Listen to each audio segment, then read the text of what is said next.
So welcome back everybody to a brand new video. Today we're going to be recapping 2022 for Pokemon by doing what I will consider to be the top 10 best cards of 2022. Of course, 2022 was a very crazy year for Pokemon, and of course with the addition of the VSTAR mechanic, things got very crazy very fast, and I am going to be talking about what I think were the 10 best and most impactful cards of 2022. Now, this list will not include cards like Marnie, Research, Quick Ball, Battle VIP Pass, because it's like, well, duh.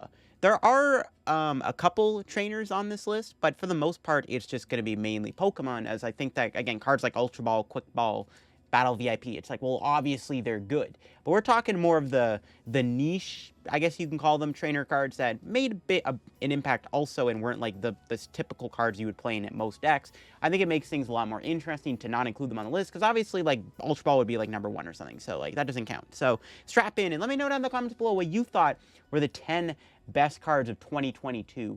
Let's get into it, starting off with the number 10 spot. Coming in the number 10 spot, I've actually gone with Radiant Charizard. Now, Radiant Charizard has made a pretty good impact in the game in the, I guess, 6 months that it has been legal in our standard format. Of course, Charizard is very good in the Lost Box deck, but also really good in a lot of other decks like Lugia, and of course, it even saw play in its own archetype with the Inteleon deck winning Baltimore Regionals. I think Radiant Charizard was a pretty good pick for number 10, as obviously it's a very good card, and it is, without a doubt, the most impactful Radiant card. Obviously, Greninja is a close second. If we were to have an 11th spot in this list, I think number 11 would probably be Radiant Greninja, to be honest, but I do think that Radiant Charizard is deserving to be in the top 10, as it is featured in a lot of good decks. Of course, it is featured in its own archetype, it's used in Lugia, and a lot of Lost Box decks also use Charizard as kind of the big heavy hitter card, so I had to include Radiant Charizard within this list. I think that it was a no-brainer not include on the list. I do think it is going to be great to have it in at the number 10 spot, as it is a regional winning card, and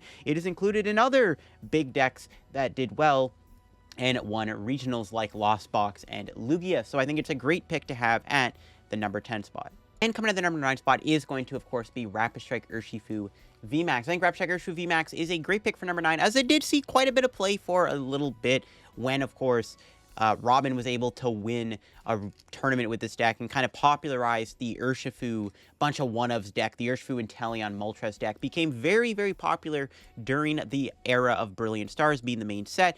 But then Astral Radiance came out and Urshifu basically fell off the radar pretty fast. But for a short time, Urshifu was like the BDIF. It was very good, very hard to beat. It beat almost everything that it tried to counter it. Of course, the Mew VMAX deck is what kind of made people think that Urshifu wasn't very good, but then, of course, people realized that, well, Urshifu can still play the Moltres package and still dominate over Mew. And I think the Rapid Strike Urshifu deck was a prime example of how creative deck building got during the 2022 season, and it was just a very interesting archetype. It's a shame that it's fallen off very hard from its graces, as Urshifu just kind of struggles to keep up in this format, because Lugia kind of would just body it, and like Lost Zone is pretty tough to beat too, and these insta-KO cheese effect just being way too popular right now also hurt Urshifu quite a bit, so it just kind of sucks Urshifu has fallen off, but I do think it deserves to be on this list at the number 9 spot, as it was a pretty strong and dominant card for quite a while during the Brilliant Stars era, but again, has fallen off since. And of course, coming to the number 8 spot is going to be none other than Path to the Peak. Path to Peak was a very good card throughout 2022. A lot of decks did play it, as it was just one of the best cards to play. And I know, again, I said at the beginning of the video, like cards like Ultra Ball, Research, Marnie wouldn't make the list, but I think Path is a valid card to make the list, because it doesn't see play in every single deck. It's not a very, like, super duper, like, insanely common card, but it is still a very good card in the format. I think it is very well deserve to be on this list, as it kind of isn't in that same rule as like the other trainer cards. But yeah, Path is a very strong card and was a very pivotal card in a lot of games. A lot of decks literally relied on Path to Peak to be their crutch to winning a game.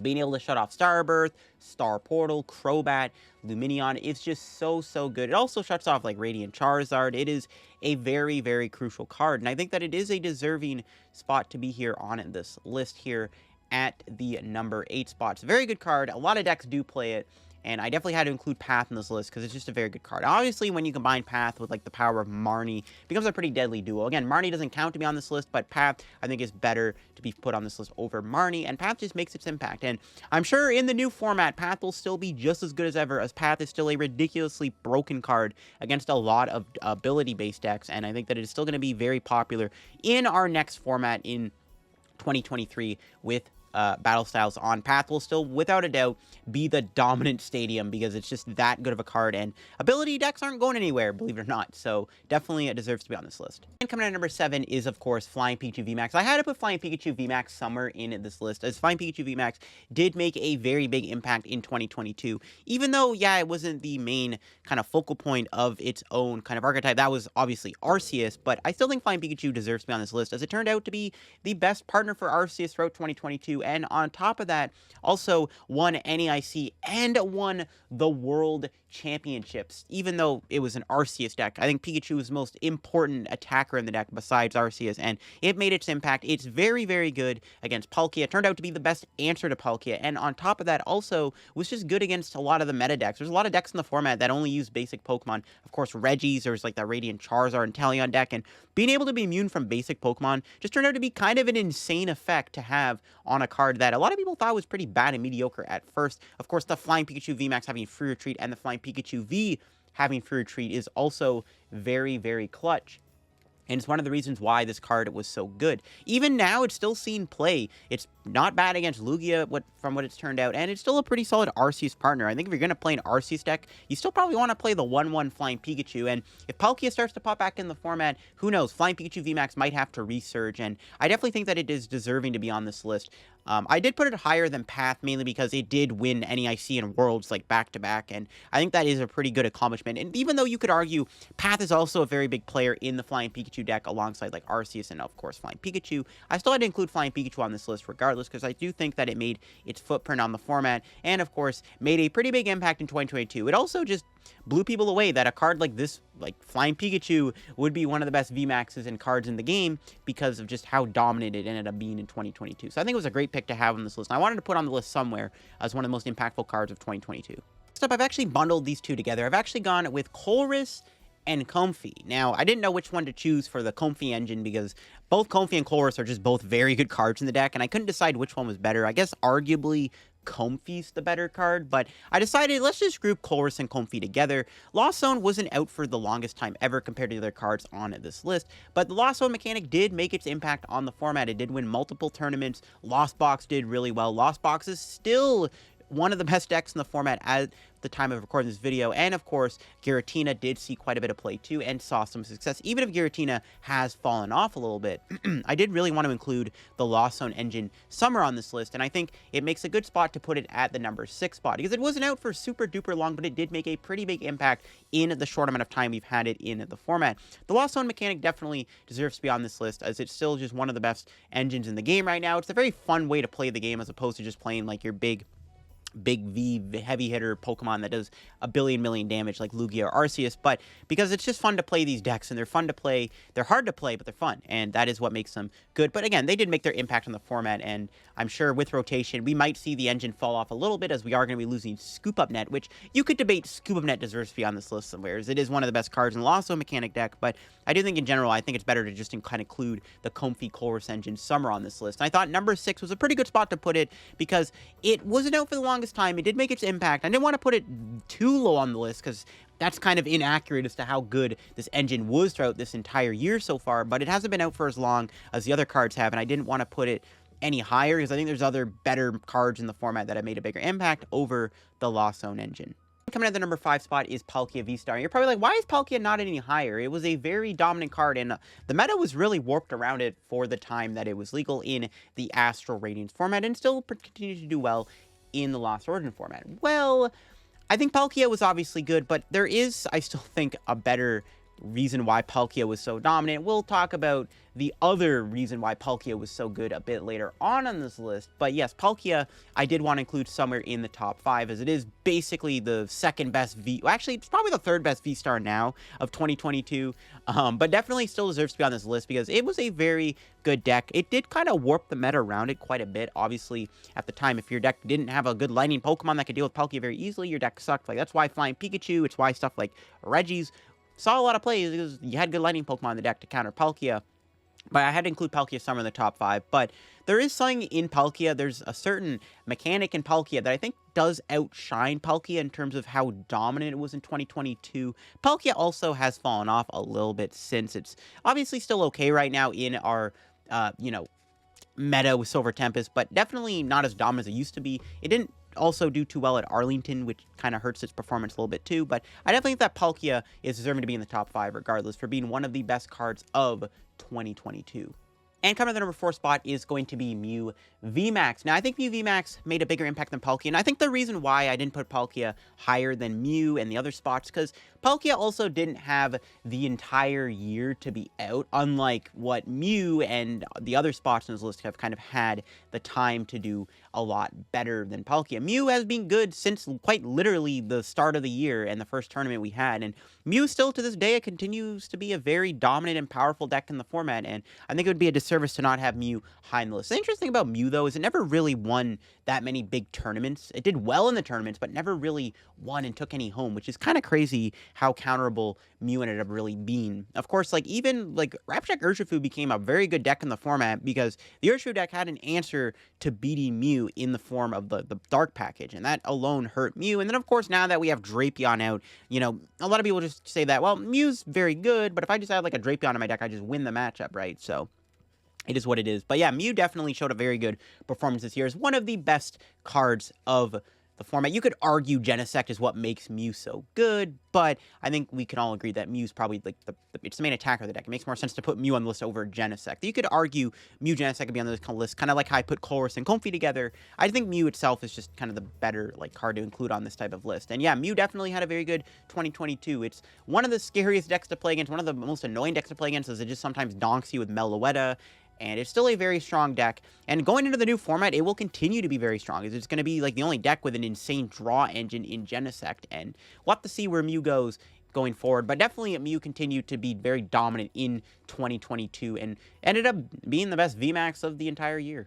And coming in at the number 3 spot is the Shady Dealing Engine. This is why I didn't have Palkia higher on the list, because I think the Inteleon engine made a bigger impact this year than Palkia did. Not to mention, Shady Dealing had the advantage of being out the entire year, as opposed to Palkia, which came out like in the middle of the year, which is why I think it's more fitting to put Shady Dealing higher up on the list. And I think it'd be a disservice to not put Shady Dealing somewhere in the top 3. It was like insanely good this year. There were so many Inteleon decks that did well this year. It obviously was kind of the backbone of a lot of the Palkia list. It was also kind of the backbone of a lot of other decks, like the Rapid Strike Urshifu deck, the Radiant Charizard deck, and of course, even Arceus variants also played the Inteleon engine. Of course, Ian Robb won a tournament, he won Indianapolis with the Moltres Inteleon deck. Arc Intel was a very dominant deck too, so I think Inteleon had to be high on this list, and I have to put it at number 3.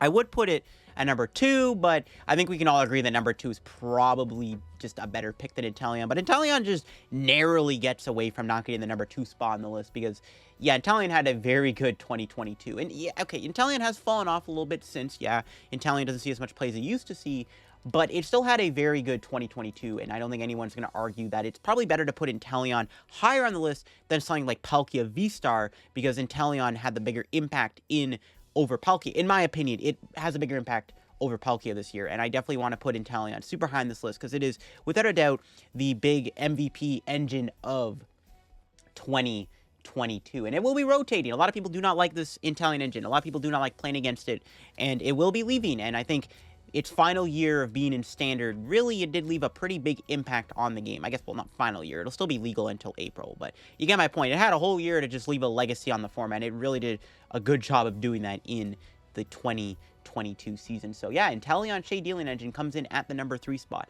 So let's look at our top 2 now, which, let's see. And, of course, to probably no one's surprise, at number 2, I've gone with Lugia VSTAR. Now, look, Lugia has not been out as long as Inteleon has been out, or the Shady Dealing engine, but I think we can all agree Lugia has to be number 2 on this list. It is ridiculous how dominant it's been. It's been a while since we've seen a card this meta warping and dominant. I mean, the last card was probably ADP, to be honest. Like, obviously, like, Arceus and Palkia and even, like, Giratina were very, very dominant this year, and even Mew VMAX, but they never got to the point where it, like, quite literally changed the entire metagame and warped around. Lugia is so ridiculous. Like, it has all the 1-hit KO in the world with the Powerful Energy combo, Tempest Dive, the Evil Tall Insta-KO package, Radiant Charizard belt, the Stoutland, which just gives you an even easier chance of beating Lost Box, which is one of the only decks that can maybe stand up to Lugia. It's just insane how dominant and just broken Lugia has been. It's also been you know, the most played deck at every tournament since it's come out by a landslide even. And it's also killed off a lot of decks. Like Palkia has become a lot worse.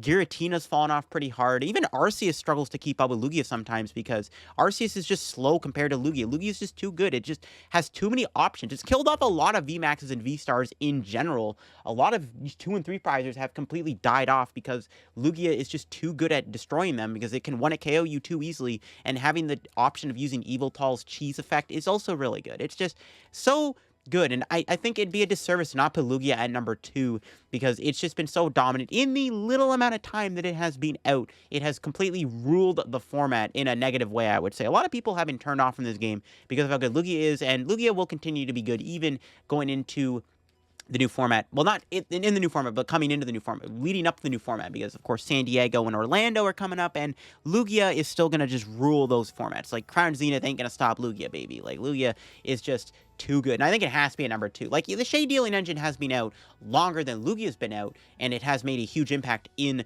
the entire year. But I think it's just, it'd be wrong to not put Lugia this high on the list, considering how insanely broken it's been. It's been a while since we've seen a card be this meta warping. Like, really, I think ADP was maybe the last time we saw something like this happen.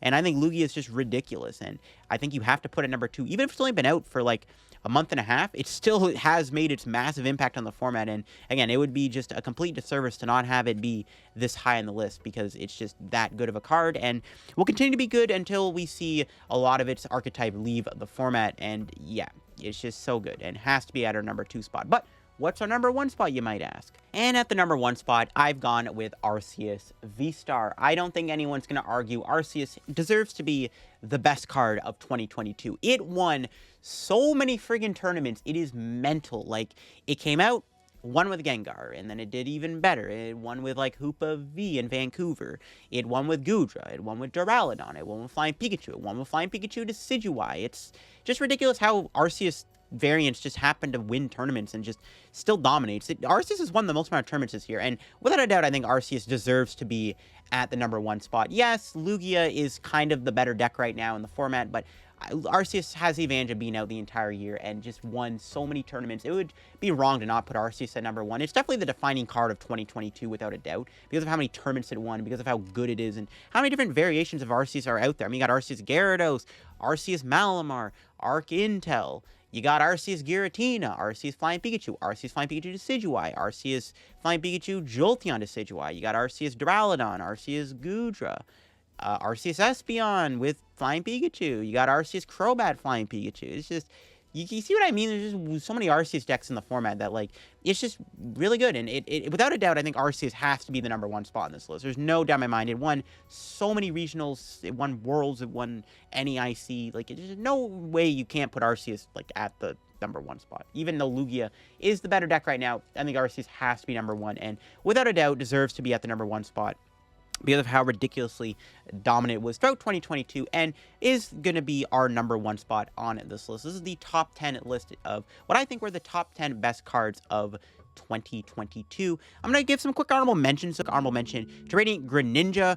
Greninja is one of the best Radiants. Might even be better than Charizard, but I still wanted to put Charizard on this list over Radiant Greninja.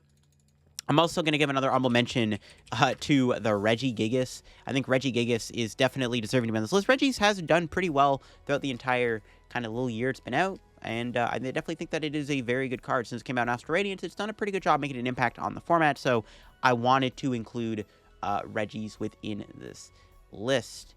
And that was that. That is, in my opinion, what I think are the top 10 best cards of 2022. Let me know what you think down below in the comments of this list. Do you think the order could have been out of order? I don't think so. I think the order was pretty perfect. I think Arceus, Lugia, Inteleon, Shade Dealing definitely kind of deserve to be what the top 3 defining cards of 2022 have been. But that'll be it for me. If y'all enjoyed the video here on the second channel, leave a like on the video. If you're new to the channel, subscribe down below. Help me on the road reaching whatever amount of subscribers. We're really close to 2,000 subs. So if you haven't subbed to the second channel, hit that sub button. We're actually really close to 2K subs.